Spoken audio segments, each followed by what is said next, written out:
Pourquoi ne pas vous occuper du problème avant de sortir? Au lieu de vous heurter à un problème et vous vous embrouillez, oh Jésus, s'il te plaît Jésus, oh, maintenant vous êtes dans le feu de l'action, oh Jésus. Occupez-vous de vos affaires avant de sortir. Seigneur, nous allons ensemble au nom de Jésus louer Dieu. Écoutez, rendez votre vie facile. Rendez-la facile. Et Jésus l'a déjà rendue facile. Pourquoi compliquez-vous votre vie? Dites-le avec moi, je refuse de compliquer ma vie. Soyez tranquille. Ne devenez pas frénétique. Ils ont dit qu'il faut ceci demain. Il faut cela, oh Dieu. Maintenant, vous êtes presque au bout de votre peine, oh mon Dieu. Et tout devient confus dans votre cerveau qui ne fonctionne plus bien. Oh mon Dieu, ils ont dit qu'ils avaient besoin de cette chose demain. Oh, et maintenant, vous permettez à la confusion de s'installer. Vous devez dire, je refuse d'être confus. Tu dois changer les choses. Tu n'es pas une personne ordinaire. Puis-je vous le lire?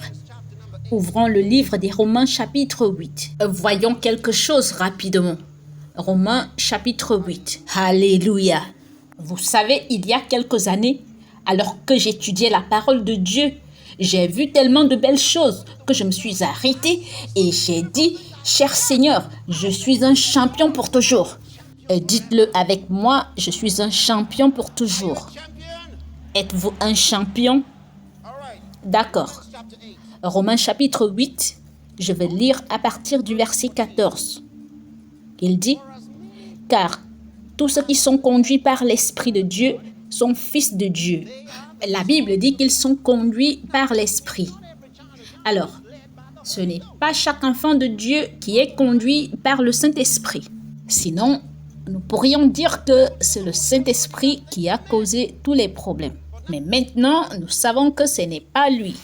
La Bible dit que Moïse connaissait les voies de Dieu, mais les enfants d'Israël connaissaient les actes de Dieu. C'est à peu près la même chose pour beaucoup de chrétiens.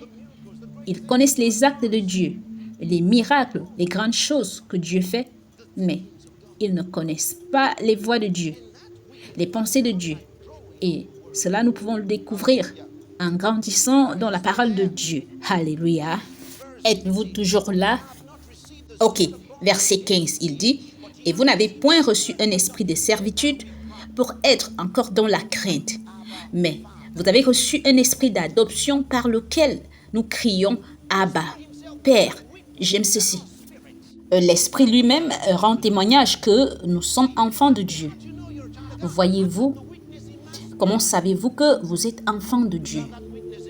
J'ai le témoignage dans mon esprit. Avez-vous ce témoignage? Observez la logique spirituelle, j'aime ça. Vous pouvez l'apercevoir du verset 16 au verset 17, où il dit « L'Esprit lui-même rend témoignage à notre esprit que nous sommes enfants de Dieu. » Verset 17 « Or, si nous sommes enfants de Dieu, nous sommes aussi héritiers. » Cette logique n'est-elle pas merveilleuse? Il dit « L'Esprit de Dieu rend témoignage à notre esprit que nous sommes enfants de Dieu. » Dès lors que nous sommes des enfants, parce que c'est le Saint-Esprit qui rend témoignage que nous sommes enfants de Dieu. C'est l'Esprit de Dieu qui rend témoignage que nous sommes enfants de Dieu. Et si nous sommes enfants de Dieu, cela signifie que nous sommes aussi des héritiers. Héritiers de Dieu, co-héritiers du Christ. Pas héritiers de Hérode le roi. Ça, c'est le genre de choses que lorsque vous les voyez, vous prenez une chaise, vous vous asseyez et vous dites « Seigneur, ai-je vu cela? Co-héritier avec le Christ. Héritier de Dieu, ça c'est puissant. Cela aurait été suffisant même si j'avais eu la plus petite partie de l'héritage. Cela aurait été suffisant.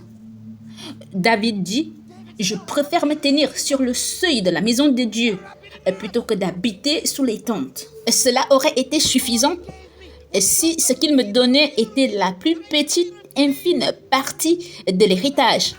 Cela suffirait.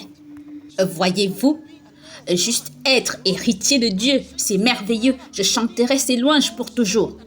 Mais ensuite, il passe à celui qui épate l'esprit et il dit, co-héritier avec le Christ. Et alors je dis, mon Dieu, je ne peux pas le supporter, c'est trop pour mon cerveau. Et il dit, fils, ce n'est pas pour ton cerveau, c'est pour ton esprit. Ma tête ne peut pas le supporter, mais mon esprit peut le supporter. Alléluia.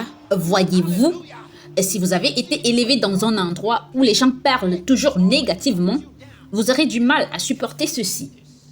Si vous avez été élevé dans une maison où l'on vous parlait toujours comme si vous étiez plus sale que la saleté que vous portiez, alors vous trouverez ceci difficile. Si vous avez été élevé en Afrique, vous trouverez particulièrement difficile d'accepter ceci. Parce que vous savez que la pauvreté est habituée à la défaite. Habituée à toujours perdre et être abattu. Mais votre esprit peut le supporter. C'est pourquoi la Bible dit, car du cœur, on croit à justice. Vous voyez cela? Vous ne croyez pas avec votre cerveau. Vous ne croyez pas avec votre pensée. Votre pensée a du mal à croire. La Bible dit, car du cœur, on croit à justice. Ça, c'est Romains chapitre 10, verset 10. Du cœur, on croit, vous croyez avec votre cœur. Vous croyez avec votre esprit. Je peux accepter cela avec mon esprit. Je peux. Je suis co-héritier de Christ. Et je dis, Seigneur, qu'est-ce que j'ai fait pour mériter tout cela? Il dit, ça n'a rien à voir avec tes actions. Tu n'as rien fait, tu es né ainsi. Alléluia. Vous voyez que cela n'a rien à voir avec une alliance. Nous sommes nés héritiers de Dieu. Il dit, et si nous sommes enfants de Dieu, alors nous sommes héritiers. Voyez-vous, notre héritage n'est pas basé sur une alliance. Il est basé sur la naissance, le droit de naissance. Alors, qu'est-ce que je vais faire avec toute cette bénédiction? Je suis prêt à vraiment vivre. Oh Seigneur, merci. Cela veut dire que je suis l'expression des variétés divines. Donc, je suis venu ici pour apporter ces bienfaits, ces bénédictions au monde. Je suis un donneur de vie.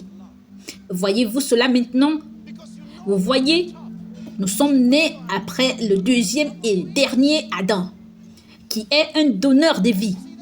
Je suis un donneur de vie. Oh, alléluia, alléluia, alléluia. Maintenant, vous ne condamnez plus personne. Vous êtes plein d'amour parce que vous savez que vous êtes au sommet. Voyez-vous, quand vous êtes au sommet, vous n'avez pas à lutter pour quoi que ce soit. Vous vous fichez de ce qu'ils ont dit de vous. Vous vous en fichez. Vous êtes trop haut pour cela. Avez-vous entendu cela? Vous êtes trop haut pour cela. Ils disent, quelqu'un a dit quelque chose contre vous, et cette personne a dit quelque chose contre vous. Vous vous en fichez. Il y a des gens qui vous maltraitent au bureau, vous vous en fichez. Ils disent des choses méchantes sur vous, vous vous en foutez. Pourquoi? Parce que vous êtes trop haut pour ça. Ils disent, ce gars marche comme s'il ne savait pas qu'il avait trop d'ennemis. Non, non, non, non, non, non, non. L'inimitié est dans leur esprit. Mais vous êtes trop haut pour ça. Hello! Vous ne pouvez pas avoir d'ennemis dans la famille. Vous ne pouvez pas avoir d'ennemis au travail. Vous ne pouvez pas avoir d'ennemis à l'école. Vous ne pouvez avoir d'ennemis nulle part. Il n'y a qu'un seul ennemi que vous connaissez. C'est le diable. Mais vous savez quoi? Il n'est pas un facteur. Il n'est pas un facteur. Alléluia. Oh, gloire à Dieu. Écoutez, changez la façon dont vous marchez. M'avez-vous entendu? Vous êtes un prince. Vous êtes un roi. Changez votre façon de marcher, d'accord? Ayez une conscience. Vous m'entendez? Vous devez le pratiquer. Vous voyez? Il dit que la parole de Dieu, c'est pour faire. Sommes-nous prêts pour cela? Change ta façon de marcher. Changez votre façon de penser. Changez votre façon de faire ce que vous faites. Agissez comme un roi.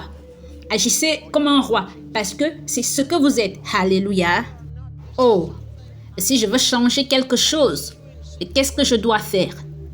J'ai besoin de connaître la parole de Dieu. J'ai besoin de savoir si je veux changer quelque chose ou si je dois changer quelque chose, Et j'ai besoin de savoir si oui ou non, c'est quelque chose que je dois changer en émettant de simples paroles de commandement basées sur ma fonction de prince royal.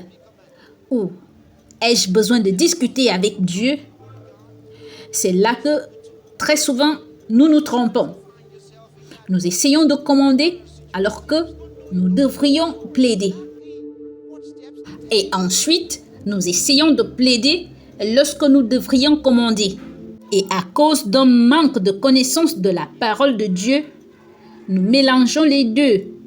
Et parfois, vous vous retrouvez dans cette situation précaire où vous joignez tout ensemble. Vous êtes presque confus, vous ne savez pas exactement quelle est la marche à suivre. Et si vous priez en langue plus souvent, avez-vous entendu ce que je dis? Et si vous priez en langue plus souvent, vous recevrez une lumière dans votre esprit qui vous guiderait sur la marche à suivre dans n'importe quelle situation. Il y aurait une inspiration divine en vous pour vous faire savoir comment procéder par rapport à ceci. Et très souvent, l'Esprit de Dieu vous guiderait dans la parole. Voyez-vous pourquoi vous devez étudier la Bible puisque vous ne le faites? Vous devez étudier la Bible. Acquiert l'information.